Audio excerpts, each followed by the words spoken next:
حسن بسم الله الرحمن قل أعوذ برب الناس ملك الناس إله الناس من شر الوسواس الخناس الذي يوسوس من الجنة والناس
Assalamualaikum warahmatullahi wabarakatuh. Alhamdulillah wassalatu wassalamu ala Rasulillah wa ala alihi wa sahbihi wa la hawla wa la quwwata illa billah amma ba'd. Tema kita pada pagi hari adalah pintu-pintu kebaikan. Pintu-pintu kebaikan. Al-Mu'adz bin Jabal radhiyallahu anhu qultu ya Rasulullah akhbirni bi'amali yudkhilul jannah. Wahai Rasulullah, ceritakan kepadaku tentang satu perbuatan yang bisa memasukkanku ke dalam surga, wa yubaidni 'anil nar, dan menjauhkanku dari siksaan api neraka. Qal laqad sa'alta an 'azim. Wahai Mu'adz, kau bertanya tentang sesuatu yang sangat agung. Wa innahu la yasirun ala man yassarallahu ta'ala alaihi. Meskipun pintu-pintu kebaikan itu sesuatu yang agung, amal yang menjauhkan diri dari kita dari api neraka itu agung, berat, besar, tetapi itu mudah bagi orang yang dimudahkan oleh Allah Subhanahu wa taala. Jadi amal yang berat bisa jadi mudah asalkan dimudahkan oleh Allah Subhanahu wa taala. Apa amalan yang menyebabkan kita masuk surga, yang menyebabkan kita dijauhkan dari neraka? Satu, ta'budullah la tusyriku bi syai'an. Menyembah Allah tanpa syirik. Menyembah Allah tanpa menyekutukan. Catet kalau sing delok ngomong nih. Kan itu boten. Kan dulu. Satu, menyembah Allah tanpa syirik, tanpa menyekutukan Allah. Dua, wa tuqimus shalah, menegakkan sholat. Menegakkan itu maknanya sholat sesuai syarat rukun, sholatnya kontinu, ajek. Namanya tegak itu ajek terus gak bolong-bolong. Waktu dia zakat, membayar zakat kalau sudah mampu mencapai nisab, batas minimal untuk membayar zakat. Berikutnya, watasum Ramadan, melaksanakan puasa Ramadan. Ini juga mendekatkan ke surga, menjauhkan neraka. 5, wa tahajjul bait, haji ke Baitullah. Nah, itulah amalan-amalan yang mendekatkan ke surga, menjauhkan neraka. Kemudian diteruskan semankola ada dulu ke ala babil khair. Bukankah telah aku tunjukkan tentang pintu-pintu kebaikan? Apa pintu-pintu kebaikan itu? As-shaumu junnatun. Satu, puasa sebagai tameng. Jadi kalau kamu puasa itu berarti memiliki tameng. Tameng itu penghalang dari perbuatan maksiat, penghalang dari godaan setan. Salah satunya adalah dengan puasa. Apalagi yang masih muda, kata Nabi, ya maksar sahabat, manis dapat menunda kalau kata zawat. Jadi kalau mampu rapi rapio berproses sekolah, turun mampu rapi belum bekerja, yo poso. Fa'ilam jasati fa'alim bisawm fa'inna Allah wijah. Maka puasalah karena puasa sebagai tameng dari sahabat, tameng dari maksiat, itu puasa. Makanya as-shaumu junnatun was-shadaqatu tudfi'ul khati'ah kama yudfil ma'nar. Sedekah itu memadamkan kesalahan sebagaimana air memadamkan api. Jadi lek kepengin dosa di sepuro sing akeh sedekah. Lek gak duwe via bikalimatin thayyibatin dengan bahasa yang baik, dengan ucapan yang baik. Karena ucapan yang baik termasuk sedekah. Wa sholatur rajul fi jabil lail, kemudian sholat malam di saat manusia tidur, sholat tahajud itu penting. Jadi puasa, sedekah, sholat tahajud termasuk sebagian dari pintu-pintu kebaikan. Mudah-mudahan kita bisa melaksanakan pintu-pintu kebaikan sehingga kita dalam keseharian sehari semalam senantiasa ditakdirkan oleh Allah untuk bisa berbuat baik. Amin ya rabbal alamin. Assalamualaikum warahmatullahi wabarakatuh. Salatu jami'ah Allah.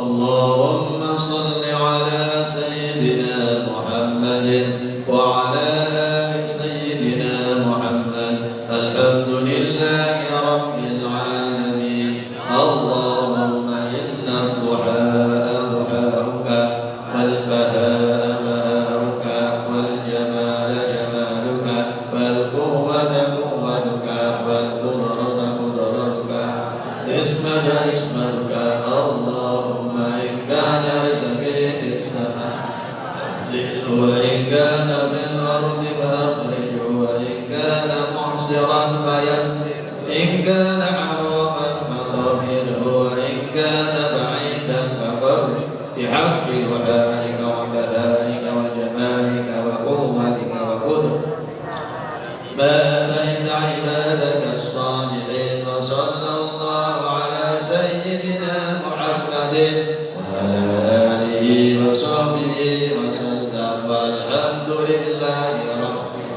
al-Fatihah.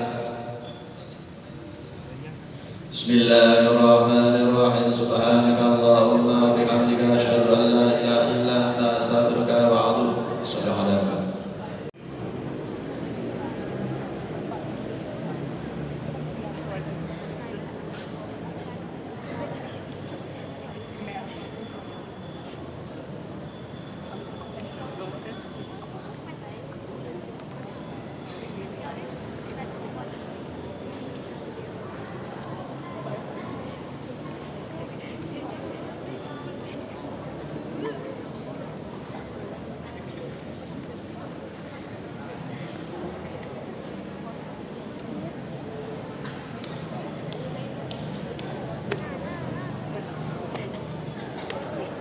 Assalamualaikum warahmatullahi wabarakatuh.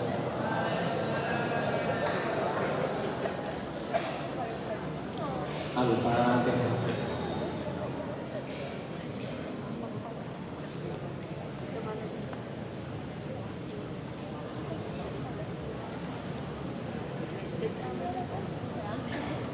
Bismillahirrahmanirrahim. Faslun fi sholatil jamaah.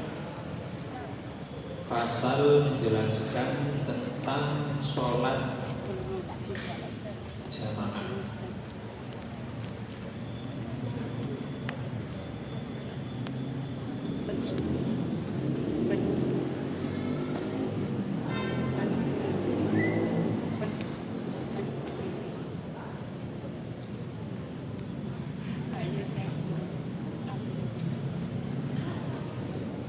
Ada yang tahu kapan pertama kali sholat jamaah itu dilaksanakan?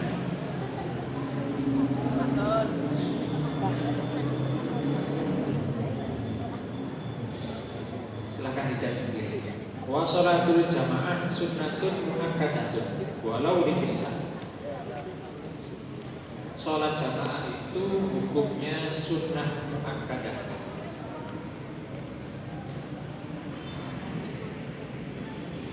Ada yang berpendapat sholat sunnah itu fardu kifayah. Bedanya apa? Bedanya kalau di suatu daerah, kalau mengikuti pendapat yang fardu kifayah, maka konsekuensinya lebih berat. Kok gak orang di suatu desa, di suatu dusun, di suatu kota, masyarakat Islam yang melaksanakan jamaah sak deso duso kabeh. Itu kalau menurut yang fardu kifayah. Sak karangan kalau sing belum sholat jamaah, sak karangan duso. Itu kalau menurut fardu kifayah. Kalau yang sunnah enggak apa. Minimal 2 orang, makmum dan imam. Minimal 2 orang.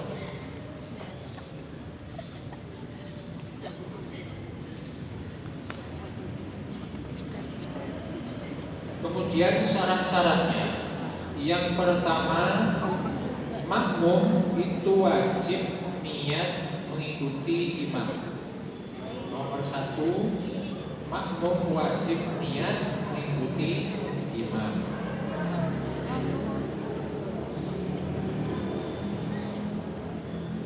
Yang kedua, Asani min syurutil iktida adamu taqaddumil makmum ala imamihi fil makan.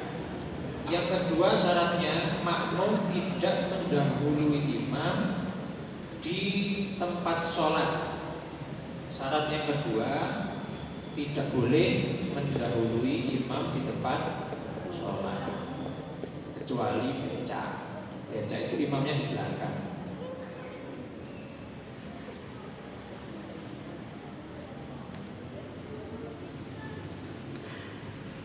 Yang ketiga, wasali syurut ijtima'ul imam wal makmum di makanin. Imam dan makmum itu berada di tempat yang sama. Maksudnya gimana? Nanti ada perinciannya. Jadi nggak boleh makmumnya di Karangan, imamnya di Jombang. Nah, ini nggak bisa. Karena beda tempat. Kalaupun nanti beda tempat, maka tidak boleh melebihi 300 liro. 300 liro itu berapa? Tangan ujung jari sampai ke situ, di 1 liro namanya. Mulai ujung jari sampai siku itu namanya 1 liro. Kalau berlainan tempat, nanti nggak boleh jaraknya itu melebihi 300 liro. Syarat yang keempat, ar-rabi'u min syurutil iktida tawafuqun nadmi sholataihima fil af'al adh-dhahirah. Kedua sholat imam dan makmum itu runtutannya harus sama. Urutan sholat imam dan makmum itu harus sama. Si imam sholat zuhur, yang makmum sholat asar, ini boleh karena sama-sama ada rukuk, ada sujud. Yang nggak boleh apa? Yang depan itu sholat jenazah, yang belakang sholat zuhur, ini nggak boleh karena urutannya nggak sama. Yang namanya sholat jenazah itu cuma takbiratul ihram 4 kali. Lah yang belakang ada rukuk, ada sujud. Contohnya lagi sholat gerhana matahari atau gerhana bulan. Yang depan sholat gerhana bulan, yang belakang sholat subuh. Ini enggak sama, maka tidak diperbolehkan. Yang terakhir, wal khamisu muwafaqatuhu fi sunanin. Harus sama di dalam sunnah yang kelihatan kalau berbeda gerakan. Gak boleh. Contohnya apa? Imamnya kunut, makmumnya gak kunut, gak boleh. Imamnya sujud tilawah, makmumnya gak sujud tilawah, ini gak boleh. Itu tetap sunnah, tapi sunnah yang sangat kelihatan. Kemudian ada formasi yang diperbolehkan. Yang pertama, qudwatu rajulin bi rajulin, laki-laki makmum kepada laki-laki, boleh. Khumsa bi rajulin, orang yang mempunyai kelamin ganda itu imam kepada orang laki-laki, boleh. Imra'atin bi rajulin, perempuan makmum kepada laki-laki, boleh. Imra'atin bi khumsa, perempuan makmum pada orang yang bencong memang asli ya, terus gak punya biaya untuk operasi, ya sudah diterima, itu boleh. Yang terakhir imro'ah bi imro'ah, perempuan imamnya perempuan juga boleh.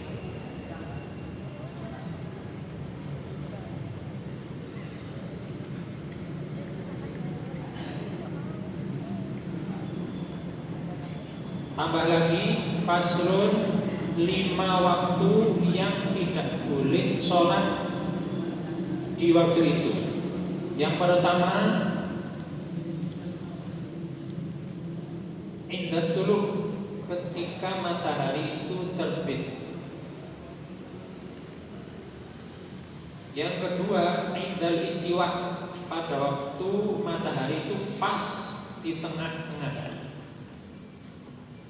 Kalau kalian berdiri pada waktu itu, kalian gak punya bayang-bayang, itu namanya waktu istiwa. Matahari pas di tengah, itu namanya waktu istiwa. Itu juga gak boleh, kecuali nanti ketika berada di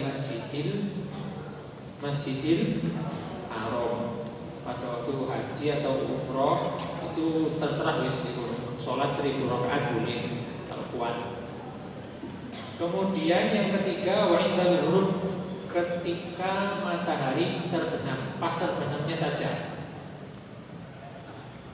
Yang keempat, wa ba'da subhi, adaan, setelah sholat subuh, nggak boleh sholat sampai waktu duha. Dan yang terakhir, wa ba'dal asri, setelah sholat asar, itu juga nggak boleh dilaksanakan sholat. Kenapa? Ini ada hadis inna syamsa tatlu, sesungguhnya matahari itu terbit, wa ma'aha qarnus syaiton, dan pada waktu matahari terbit itu orang sumune setan. Saya nggak tahu bentuknya sumune setan itu gimana. Fa idza irtafa'at fa'arqaha, kalau sudah naik sumune setan hilang. Fa idza istawat qoronaha, kalau istiwa di tengah-tengah bumi itu balik mana? Sumune setan. Fa idza zalat farqaha, kalau hilang istiwa kembali enggak ada. Fa idza danat bil ghurub qoronaha, nah kalau mendekati ghurub, terbenamnya matahari, kembali lagi sumunya itu. Fa idza ghurubat farqaha, kalau nanti sudah terbenam hilang sumune setan. Itu silakan dibaca di kitab Imam Syafi'i. Soalnya diriwayatkan oleh Imam Syafi'i. Siapa Imam Syafi'i? Guru Quran itu Pak Imam Al-Fatihah.